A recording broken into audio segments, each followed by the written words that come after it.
Hello, Varlets. The long-awaited itemization update has finally arrived, and a day early too. Color me surprised when I saw a new bulletin update pop up in my Discord. I'm gonna preface this video by saying that there are a lot of things to cover, like a lot of things. So what I'm going to do with this video is summarize everything about the unlocked and loaded update as concisely as I can, mainly for the benefit of players that have been away from Darktide for a very long time and haven't kept up with all the news. On the other hand, if you are someone who has been reading up on the many dev blogs that Fatshark has been sharing, then this update is essentially a collection of all those dev blogs put together along with some preliminary patch notes that they shared earlier. With that, let's get it on. The core piece of content with this update is the revamped itemization system. The TLDR result of this new system boils down to this. All layers of RNG when it comes to crafting a weapon has been removed except for one layer, and that is looking for a weapon with good base potential stats. What are base potential stats? Our weapons now show you what the maximum possible stat caps it reaches are. Take a look at this weapon for example. Observe the right number in brackets. That number tells you that this is the most this weapon can reach in that particular stat. So as long as you find yourself a weapon with a strong combination of base potential stats, you're good to go with everything else. Perks and blessings can be swapped freely for resources at Hadron. There are no more locks restricting what combination of perks and blessings you can have for a given weapon. Now, let's talk about blessings. Gone are the days where you had to pray to RNG to get a weapon with a blessing you needed so you could strip it down and earn it.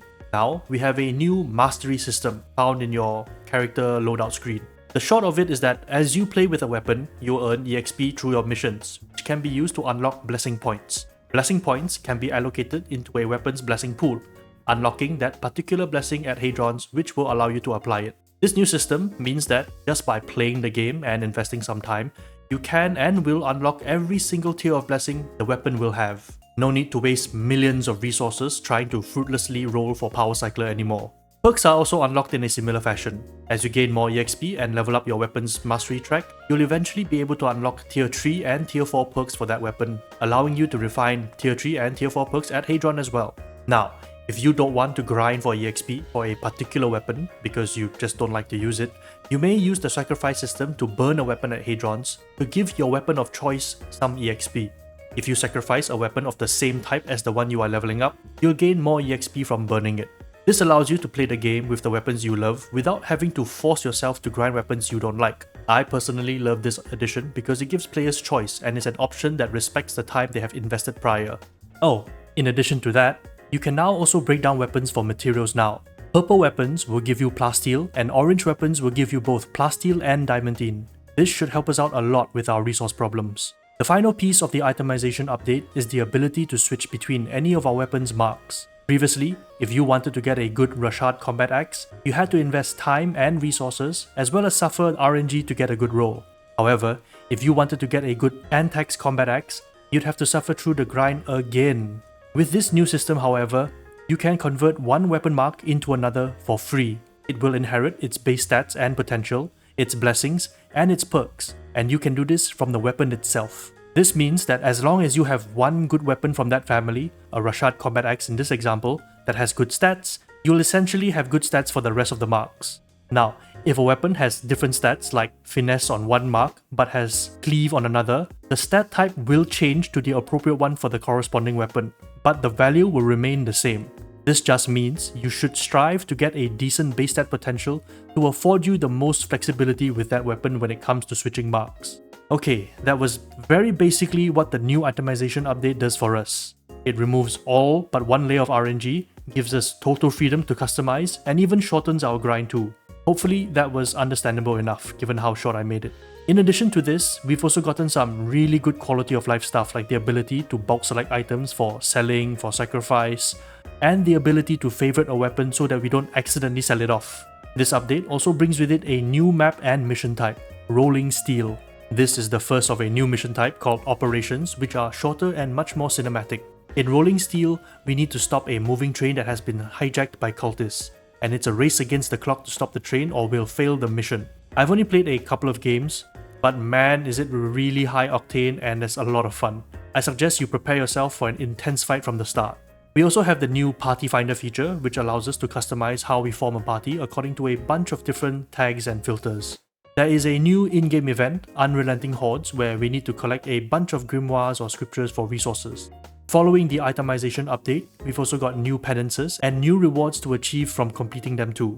Some weapons are now shared across classes. Here is a list of items that are shared across all human characters. The thing most people are hyped about are for zealots getting to use dueling swords. But for me, I'm just very happy psychers get to use combat shotguns once more.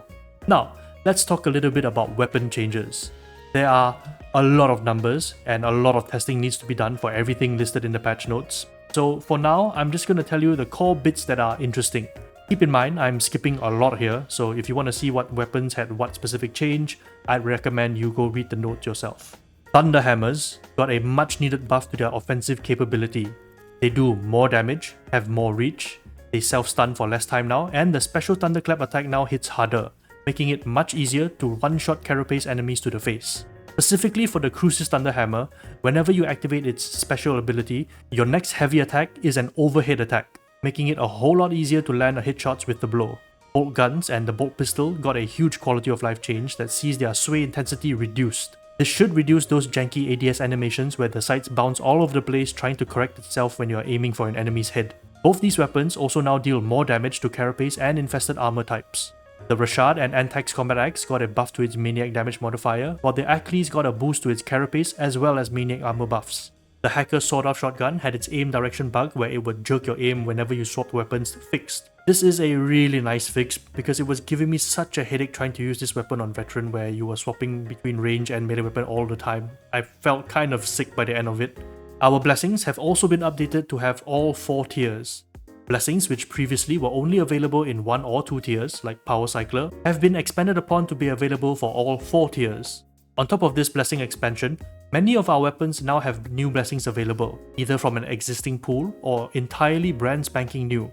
For example, Tactical Axes and Dueling Swords got a new blessing called Agile, which refreshes your dodge efficiency upon weak spot hits. On the other hand, Slab Shields got a blessing called Offensive Defense, where stamina spent blocking is converted into a stackable melee power buff.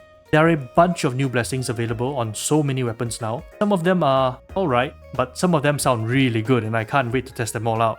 Finally, we're going to cover just a handful of changes out of a bunch that have been made to our classes. The big one here is Psychers getting some buffs and changes to their talents, but also having a bunch of new talents added to their build. As you can see from this image, the Psyker tree is now much more fleshed out. I'll cover these changes and additions in a dedicated video, but the gist of these changes expands the effectiveness of gun/melee Psyker while also opening up more avenues for Staff Psyker play too.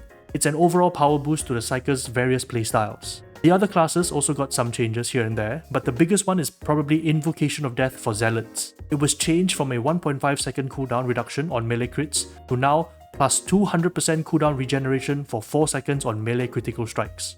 From a numbers and consistency point of view, this is a buff in my opinion. Sure, you lose the spike up time for your abilities when you're dealing with Poxwalker hordes, but with the way it works now, you have your abilities up more often than before. Other notable changes were the Veteran's Relentless being folded into Executioner Stance by default. This was the talent that allowed you to refresh the duration of Executioner Stance from killing marked enemies. In a similar vein, the Ogren's Thick of the Fray, which reduced your ADS move speed penalty and provided a range damage boost, has been folded into Point Blank Barrage by default, giving the ability a pretty good boost in terms of performance. Beyond this are a bunch of bug fixes and tweaks as well as some changes to maps.